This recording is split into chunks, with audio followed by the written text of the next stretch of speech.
Okay, so now I'm going to show you some additional features that you can do with vector tools and with bitmaps.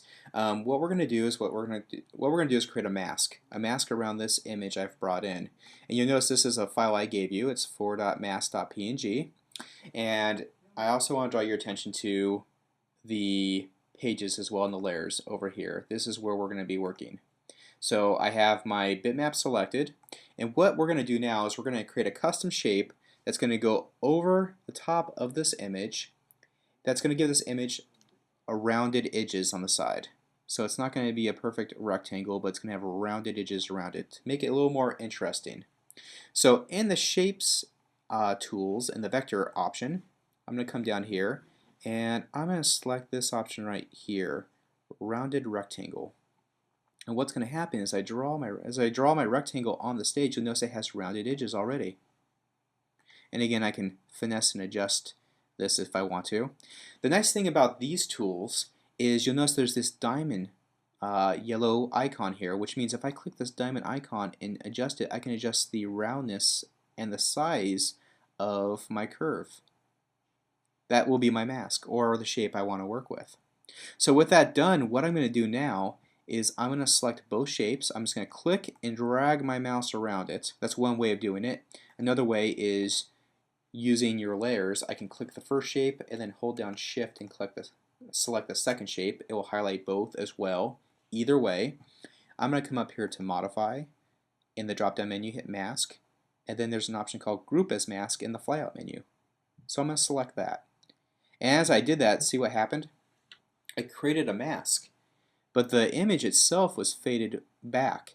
What's happening here is the mask is creating a mask, but what it's doing is it's taking values from the photograph and applying that to the photograph, so the photograph values become intensified. So this is becoming sort of transparent, hard to see. I don't want that. What I want is I want this reversed. So we're going to use our layers here, and again, I'm going to drag my layer out so you can see what I'm doing better. So I create a floating panel. I'm going to reverse this. I'm going to drag my shape and drag it underneath my bitmap, like so. And then I'm going to select both of these shapes and come up here to modify, mask, group as mask. And see what happened now? Now it's taking the value of this gray rectangle, and again it's giving sort of a transparent effect, but it's taking the color from this rectangle. So here I have an issue with what I'm working with because it's a black and white photograph. It's pulling this gray from this photograph, and one way it's making it really transparent, and another way it's making the light area stand out. I don't want that, so I need to make an adjustment to my rounded rectangle. And what I'm going to do here is I'm going to drag it back up to the top. I'll rearrange this if I can. There we go. And I'm going to make this rectangle white. By doing that, it's going to easily make the image pop out at its true value. So again, if I select these two options, come up here to modify, mask, group as mask, there we have it. It's standing out. It's got rounded edges. It's a nice looking photograph for a design I'm going to be working on here in a little bit. So again, you got to look at your values. If you have a certain color that matches the image and you have it on top, it's going to pull out certain values of the photograph. And again, if you have it underneath, it's going to reverse the values.